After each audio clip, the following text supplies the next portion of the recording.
Yes, Kampala TV 256 gwena muganda wange yasalawo kubanga weekumira Kampala TV 256 nkubuuzaako nenkwebaza emirimu gy'otusizaako engalo olunaku lwaleero. Amawulire agongedde okuvaayo naddala wano mu ggwanga Uganda. Amawulire gongedde okulaga nga Mathias Mpuuga ono nno nga ye commissioner mu parliament y'eggwanga Uganda, nga ye yali vice president wa Buganda mu kibiina ekya National Unity Platform. Ojja kujjukira nti Mathias Mpuuga ono oluvannyuma lw'oggobwa kuba commissioner ng'aba National Unity Platform bwe baategeeza, baavaayo ne bagamba addeko ebbali ku kifo ekyo, wabula ye yavaayo n'alima.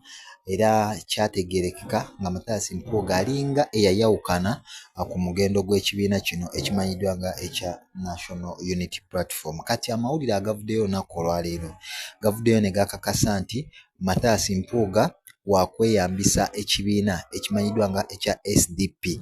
Ojja kujjukira nti emabega awo amawulire mangi gazze geetoolera nti Mathias Mpuuga ayagala kutandikawo ekibiina kye eky'ebyobufuzi, kino nno nga mwanaayita okwongera okulaba nga avuganya naddala ku bukulembeze bw'eggwanga Uganda. Gwe wenna naddala atambula naffe ku channel yaffe eya Kampala News eya Kampala TV 256 ojja kujjukira nti we yali ku mukolo gwa okwebaza emirimu gy'akoze gutwalenga ogwa Thanksgiving Said Zawali e Masaka, yavaayo n'akitegeeza nga bwe yali atagenda akuvaayo atandika ekibiina ekikye oba okuba nga avuganya ku bukulembeze bw'eggwanga, wabula ate amawulire we yali ng'akyaziddwa ku Voice of America.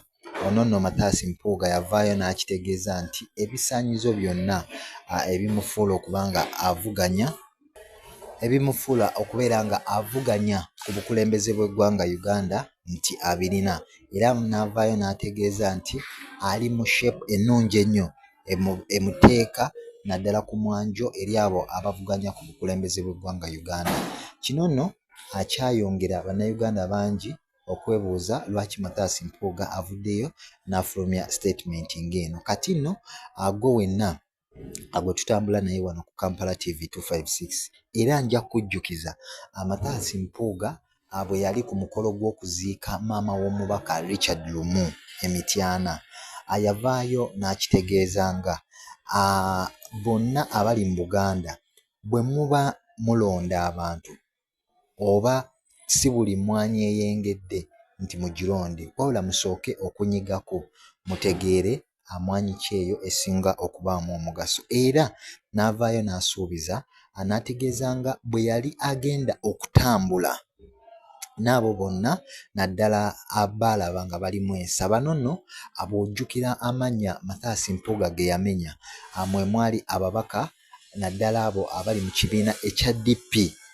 abavuganya essaawa eno. Muno nno mwalimu omubaka oyo amanyiddwa nga Richard Lumu, ayavaayo n'ayogera ku Fred Kayondo. Kayondo ono yakiikirira mukono ey'omu Maserengeta, n'avaayo ne yeebaza bannamityana olw'okuba nti baabalonda omubaka Joyce Baagala Ntwatwa era yategeeza nga bw'amulabamu omulamwa. Ono nno yeebaza ne Nshima. Ono nno Nshima amanyiddwa nga LC5 kansala Said Zawali Emityana, ono naye ng'ava mu kibiina ekya DP. Kati amawulire gategeeza nti Mathias Mpuuga abamu ku babaka naddala be yayawukana nabo mu kibiina ekimanyiddwa nga ekya National Unity Platform essaawa yonna bandyegatta ku kibiina kye kino ekijja ekimanyiddwa nga ekya SDP, olw'ensonga nti bano abasinga bamukkiririzaamu.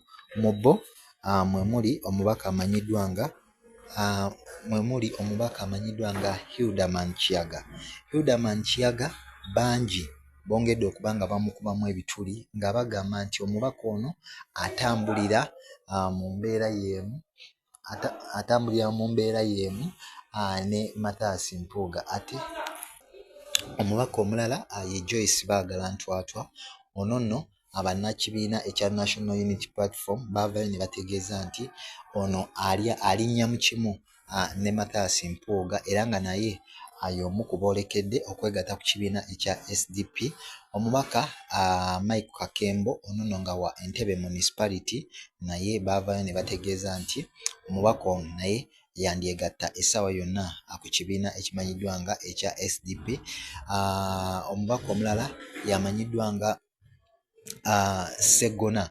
Ono Sseggona ye yavaayo n'akitegeeza ne ku mukolo ogwa Thanksgiving e Masaka nti ye mukwano gwa Mathias Mpuuga. Waliwo ababaka abalala bangi naddala abataagadde kwatuukirizibwa mannya ate nga n'abo abali ku sayidi ya DP nga kaadi kwe bali omuli Fred Kayondo ojja kujjukira Richard Yumu nga bano essaawa yonna nabo bandyegatta ku kibiina kino ekya SDP olw'ensonga nti bano tebakwatagana na pulezidenti wa kibiina kino amanyiddwa nga Norbert Mao. Kati amawulire agongedde okuvaayo nti Mpuuga ng'agenda okutandika ekibiina kino ekya SDP oba ekibiina ekyamuweereddwa Michael Mabike yandifuna ababaka aba National Unity Platform abo ababadde bamukkiririzaamu oba abakyamukkiririzaamu kw'oteeka n'ababaka aba DP okwongera okufuna nabo oba okussaawo embeera evuganya mu ggwanga Uganda ne kuba pulezidenti w'eggwanga Uganda. Kati nno Abannayuganda abasinga balindiridde olw'ensonga nti Mike Mabike ye yavuddeyo n'ategeeza Mathias Mpuuga nti yeetaaga akawumbi kamu kokka okubanga ye abateera ekibiina kino era n'amusaba obutoonoona nsimbi zonna nti atandikawo ekibiina nti aligestalinga ekibiina ekiggya ye akwate akawumbi kamu akamuwe Mathias Mpuuga asobole okubanga akwasibwa ekibiina ekyo ekya SDP. Kati no gwe n'atannaba kubanga osubscribinga nja kusaba okusubscribinga okulikinga ate era n'okukomentinga.